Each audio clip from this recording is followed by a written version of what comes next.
Hello students, video शुरू करने से पहले प्लीज चैनल को लाइक, शेयर और सब्सक्राइब जरूर करें।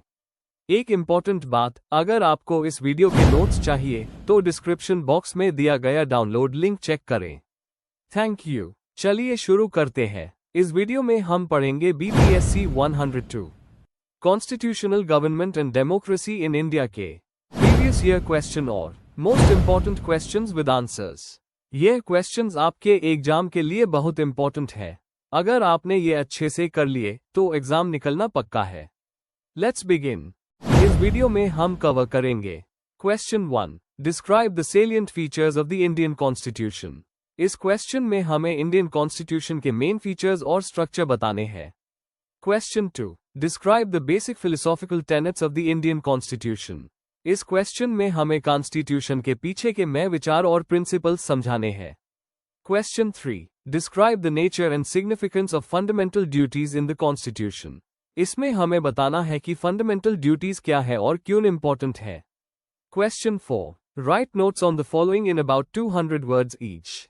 ए, directive principles of state policy. इस क्वेश्चन में हमें डायरेक्टिव प्रिंसिपल्स का मकसद और उनका रोल एक्सप्लेन करना है। B, right to equality. इसमें हमें राइट टू इक्वालिटी का मतलब और इसका इम्प्लीमेंटेशन बताना है। Question 5, describe the functions of the Indian parliament.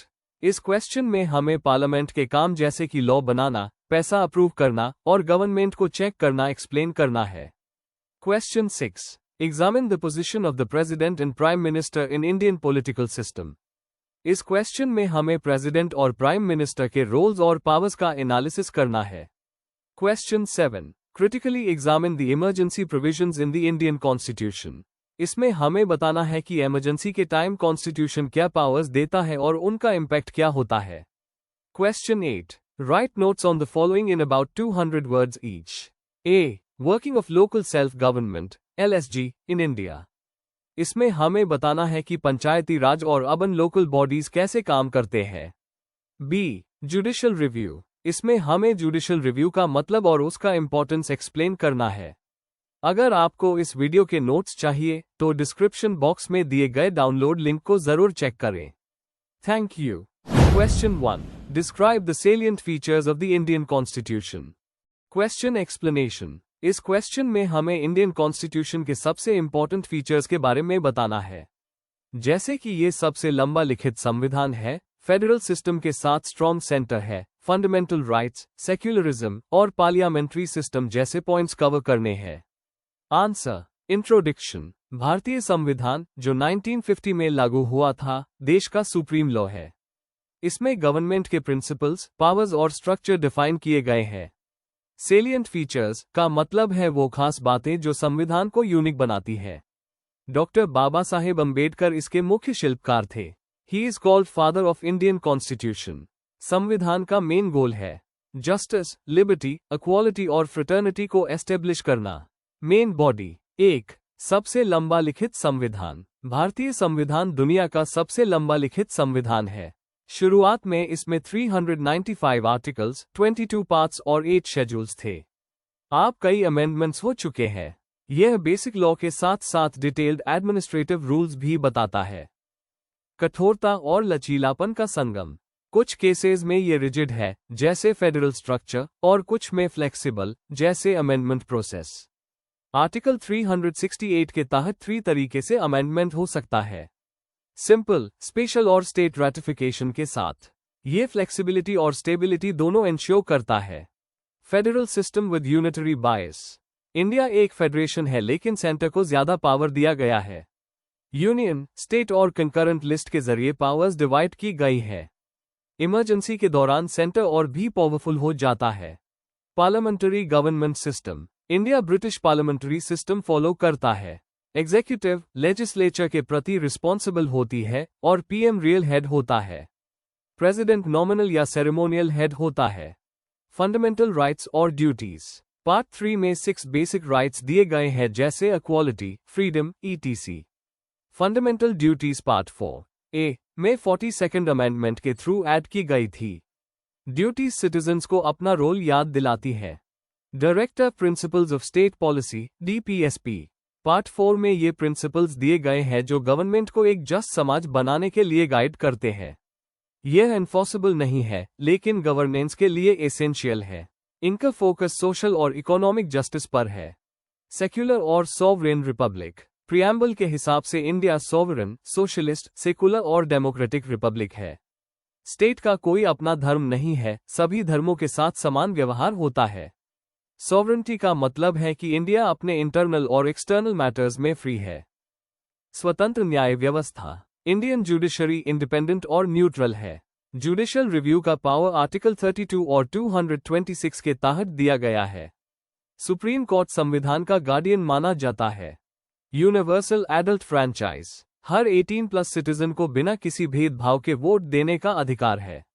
ये डेमोक्रेसी को स्ट्रांग बनाता है। Single citizenship. यूएसए जैसे देशों के अलग, इंडिया में सिर्फ एक सिटीजनशिप होती है। इससे यूनिटी और इंटीग्रिटी को प्रमोट किया जाता है। कंक्लूजन। भारतीय संविधान एक जीवंत और डायनामिक डॉक्यूमेंट है जो ट्रेडिशन और मॉडर्निटी का बैलेंस रखता है। इसके सेलिएंट फीचर्स डेमोक्रेसी, इक्वालिटी और जस्टिस को सपोर्ट करते हैं। यह कॉन्स्टिट्यूशन न सिर्फ कानूनी डॉक्यूमेंट है, बल्कि इंडियन डेमोक्रेसी की जान है। अगर आपको इस वीडियो के नोट्स चाहिए, तो डिस्क्रिप्शन बॉक्स में दिए गए डाउनलोड लिंक को जरूर चेक करें। Thank you. चलिए अगला क्वेश्चन देखते हैं। Question 2. Describe the basic philosophical tenets of the Indian Constitution.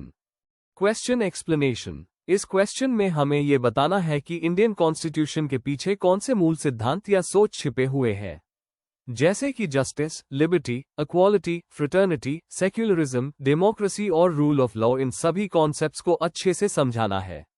Answer. Introduction. Indian constitution सिर्फ कानूनी डॉक्यूमेंट नहीं है, बल्कि ये भारत के लोगों के सपनों का दर्पण है। इसके पीछे कई इंपॉर्टेंट फिलोसॉफिकल टेनेट्स छिपे हैं जो इसको डायरेक्शन देते हैं। प्रियम्बल में लिखे गए वैल्यूज जैसे justice, liberty, equality, fraternity, secularism और डेमोक्रेसी कॉन्स्टिट्यूशन के हर पार्ट को गाइड करते हैं। इन वैल्यूज का ओरिजिन फ्रीडम स्ट्रगल, विदेशी संविधानों और हमारे सामाजिक विचारकों के विचारों से हुआ है। Main body. 1. फिलॉसफी के सोर्सेस। संविधान के मेकर्स ने फ्रीडम मूवमेंट के आइडियल और वेस्टर्न डेमोक्रेसीज जैसे यूएसए, यूके, फ्रांस से प्रेरणा ली। Mahatma Gandhi, ethical politics, Nehru, liberal democracy, Ambedkar, social justice जैसे विचारकों ने मेजर रोल प्ले किया। प्रियम्बल को कॉन्स्टिट्यूशन की सोल कहा गया है। यह कोर वैल्यूज को बताता है।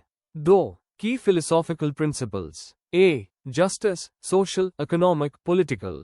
जस्टिस का मतलब है एक ऐसा समाज जहां सबको बराबरी मिले। Social justice caste, gender, religion जैसे बेसिस पर डिस्क्रिमिनेशन खत्म करता है। इकोनॉमिक जस्टिस वेल्थ और अपॉर्चुनिटीज का फेयर डिस्ट्रीब्यूशन प्रमोट करता है। पॉलिटिकल जस्टिस सबको पॉलिटिक्स में पार्टिसिपेट करने का अधिकार देता है। B. Liberty, thought, expression, belief. Article 19 के तहत फंडामेंटल फ्रीडम्स दिए गए हैं। लिबर्टी इंडिविजुअल ग्रोथ के लिए जरूरी है। रिस्ट्रिक्शंस सिर्फ तब लगते हैं जब पब्लिक ऑर्डर या मोरालिटी पे इम्पैक्ट हो। सी. इक्वालिटी, स्टेटस और अपॉर्चुनिटी। आर्टिकल 14 to 18 में इक्वालिटी को एस्टेब्लिश किया गया है। अनटचेबिलिटी और टाइटल्स को खत्म किया गया है। रिजर्वेशंस के थ्रू डिसएडवांटेज ग्रुप्स को सपोर्ट दिया जा रहा है। डी. फ्रेटर्निटी, यूनिटी और डिग्निटी का अश्योरेंस। फ्रेटर्निटी का मतलब है सब लोगों के बीच ब्रदरहुड का भाव। इंडिया जैसे डाइवर्स कंट्री में ये सोशल हार्मनी के लिए बहुत जरूरी है। फ्रेटर्निटी डिग्निटी और यूनिटी दोनों को प्रमोट करता है। 3. डेमोक्रेसी, सेक्युलरिज्म और rule of law. A. Democracy. India एक पार्लियामेंट्री डेमोक्रेसी है जहां हर सिटीजन को वोट का राइट है। लोकसभा, विधानसभा जैसे इंस्टीट्यूशंस लोगों के पार्टिसिपेशन का प्लेटफॉर्म है। बी. सेक्युलरिज्म। इंडिया किसी एक धर्म को प्रमोट नहीं करता। आर्टिकल्स 25 to 28 के अंडर सभी धर्मों को इक्वल रिस्पेक्ट दिया गया है। रिलीजियस फ्रीडम और नेशनल यूनिटी दोनों मेंटेन किए जाते हैं। C. Rule of law. Article 14 के अंडर सब लोग लॉ के सामने इक्वल है। जुडिशरी एंश्योर करती है कि कोई भी इंसान लॉ से ऊपर ना हो। आर्बिट्ररी पावर को लिमिट किया गया है। 4. कॉन्स्टिट्यूशनल मोरालिटी और ह्यूमन राइट्स। कॉन्स्टिट्यूशनल मोरालिटी का मतलब है कॉन्स्टिट्यूशन के वैल्यूज को फॉलो करना, सिर्फ लीगल रूल्स को नहीं। बी. आर. अंबेडकर ने इस कॉन्सेप्ट को डेमोक्रेसी के लिए एसेंशियल बताया। फंडामेंटल राइट्स और directive principles human dignity, justice और फ्रीडम को रिफ्लेक्ट करते हैं। कंक्लूजन, इंडियन कॉन्स्टिट्यूशन के फिलोसॉफिकल टेनेट्स हमारे डेमोक्रेसी का फाउंडेशन है। यह वैल्यूज हमारे इंस्टीट्यूशंस को डायरेक्शन देते हैं और सिटीजन्स के लिए एक मोरल गाइड भी है। जस्टिस, इक्वालिटी, लिबर्टी और फ्रेटर्निटी जैसे कॉन्सेप्ट्स भारत को एक डेमोक्रेटिक और सेकुलर राष्ट्र बनाते हैं। हर सिटीजन का फर्ज है कि इन आइडियल्स का सम्मान करे और अपना योगदान दे। If you need the notes of this video, there's a download link in the description box. Be sure to check it out. Thank you. Let's see the next question. Question 3. Describe the nature and significance of fundamental duties in the Constitution. Question explanation. इस question में हमें बताना है कि fundamental duties क्या होती है, उनका नेचर, स्वभाव क्या है और वो क्यों जरूरी है। इसमें उनका इतिहास, कॉन्स्टिट्यूशन में उनकी जगह और उनका इंपॉर्टेंस एक्सप्लेन करना चाहिए। Answer, introduction. फंडामेंटल ड्यूटीज हर नागरिक के लिए कुछ ऐसे मॉरल ऑब्लिगेशंस हैं जो राष्ट्रवाद की भावना को बढ़ावा देते हैं और देश की एकता को बनाए रखते हैं। इन्हें 1976 में 42nd अमेंडमेंट के जरिए कॉन्स्टिट्यूशन में शामिल किया गया था, जो यूएसएसआर के कॉन्स्टिट्यूशन से प्रेरित था। आर्टिकल 51A में ये ड्यूटीज लिखी गई है। ये एनफोर्सेबल नहीं है, लेकिन एक जिम्मेदार नागरिक बनने के लिए ये बहुत मायने रखती है। Main body. 1. Historical background and constitutional position. शुरुआत में फंडामेंटल ड्यूटीज कॉन्स्टिट्यूशन का हिस्सा नहीं थी। 1976 में इमरजेंसी के दौरान स्वर्ण सिंह कमेटी बनी जिसमें इन्हें शामिल करने का सुझाव दिया गया। 42nd अमेंडमेंट एक्ट के थ्रू आर्टिकल 51A में 10 ड्यूटीज ऐड की गई और 86th अमेंडमेंट से एक और ड्यूटी जोड़ी गई। ये पार्ट 4A में आती है और मोरल रिस्पॉन्सिबिलिटी की तरह देखी जाती है। 2. Nature of fundamental duties. Non justiciable. अगर कोई इन्हें फॉलो नहीं करता तो उसके खिलाफ कोर्ट एक्शन नहीं हो सकता। Moral code. ये एक मोरल गाइडलाइन के रूप में काम करती है। फंडामेंटल राइट्स के कॉम्प्लीमेंट। जितने राइट्स हमें मिलते हैं उनका बैलेंस बनाए रखने के लिए ड्यूटीज भी जरूरी है। सब पर लागू। ये सभी नागरिकों पर बराबर तरह से लागू होती है। Guiding principles. ये सेकुलरिज्म, एनवायरमेंट प्रोटेक्शन और राष्ट्रीय प्रतीकों के सम्मान जैसे मूल्यों को प्रमोट करती है। 3. Significance of fundamental duties. Civic sense को बढ़ावा। ये ड्यूटीज नागरिकों में डिसिप्लिन और जिम्मेदारी का भाव जगती है। नेशनल यूनिटी को मजबूती। कॉन्स्टिट्यूशन और नेशनल फ्लैग का सम्मान देश की एकता में योगदान देता है। एनवायरमेंट के प्रति जागरूकता। प्रकृति को सुरक्षित रखने की ड्यूटी से सस्टेनेबल डेवलपमेंट का आइडिया बढ़ता है। डेमोक्रेटिक इंस्टीट्यूशंस की रक्षा। पब्लिक प्रॉपर्टी को सुरक्षित रखने जैसे ड्यूटीज डेमोक्रेसी को मजबूत करती है। Educational value. अगर स्कूल लेवल से इन्हें पढ़ाया जाए तो लोग ज्यादा जिम्मेदार नागरिक बन सकते हैं। 4. Limitations and suggestions. Lack of enforcement. क्योंकि कोर्ट इन्हें एनफोर्स नहीं कर सकती, लोग अक्सर इन्हें इग्नोर कर देते हैं। अवेयरनेस की कमी। लोगों को इन ड्यूटीज के बारे में जानकारी नहीं होती। सुझाव। स्कूल सिलेबस में इंक्लूड किया जाए। अवेयरनेस प्रोग्राम्स चलाए जाएं। वॉलंटरी फॉलो करने के लिए इंसेंटिव्स दिए जाएं। कंक्लूजन। फंडामेंटल ड्यूटीज भले लीगली बाइंडिंग ना हो, लेकिन एक स्ट्रॉन्ग डेमोक्रेटिक सोसाइटी बनाने के लिए इनकी अपनी अहमियत है। ये सिटीजन को अपने राइट्स और ड्यूटीज के बीच बैलेंस सिखाती है। अगर अवेयरनेस बढ़ाई जाए तो ये देश के विकास में एक मेजर रोल निभा सकती है। If you need the notes of this video, there's a download link in the description box. Be sure to check it out. Thank you. Let's see the next question. Question 4. Write notes on the following in about 200 words each. A. Directive Principles of State Policy. B. Right to Equality. Question explanation. इस question में हमें 2 important constitutional topics पर short notes लिखने हैं। Part A में directive principles of state policy का मतलब, उनका पर्पस और इंपॉर्टेंस बताना है। पार्ट बी में राइट टू इक्वालिटी डिफाइन करना है और बताना है कि ये कैसे सबको बराबरी का अधिकार देता है। आंसर। इंट्रोडक्शन। भारतीय संविधान में कुछ राइट्स कोर्ट से एनफोर्स किए जा सकते हैं, जैसे फंडामेंटल राइट्स, और कुछ सिर्फ डायरेक्शन देते हैं, जैसे डायरेक्टिव प्रिंसिपल्स। डायरेक्टिव प्रिंसिपल सरकार के लिए एक गाइडलाइन है, जबकि राइट टू इक्वालिटी हर नागरिक को बराबरी का अधिकार देता है। ये दोनों मिलकर देश में न्याय और समानता का फ्रेमवर्क तैयार करते हैं। ए Directive Principles of State Policy. Meaning and origin. Directive Principles Constitution के पार्ट 4, आर्टिकल 36 to 51 में दिए गए हैं। आयरलैंड के कॉन्स्टिट्यूशन से इंस्पायर्ड है। इनका गोल है एक वेलफेयर स्टेट बनाना।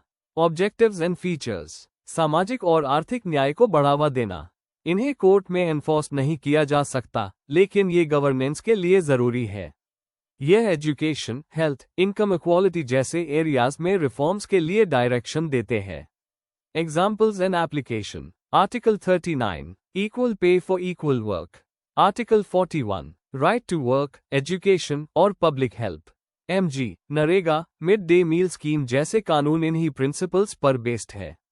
सिग्निफिकेंस। लेजिस्लेचर और एग्जीक्यूटिव के लिए मोरल गाइडेंस प्रोवाइड करते हैं। कोर्ट्स भी लॉस को इंटरप्रेट करते वक्त इनका ध्यान रखते हैं, जैसे Kesavananda Bharati case. B, right to equality, definition and scope. Articles 14 to 18 के अंदर आता है। हर नागरिक को कानून के सामने बराबरी और प्रोटेक्शन देता है। की components. Article 14, equality before law. Article 15, भेदभाव का विरोध, जैसे कास्ट, रिलीजन, जेंडर के बेसिस पर।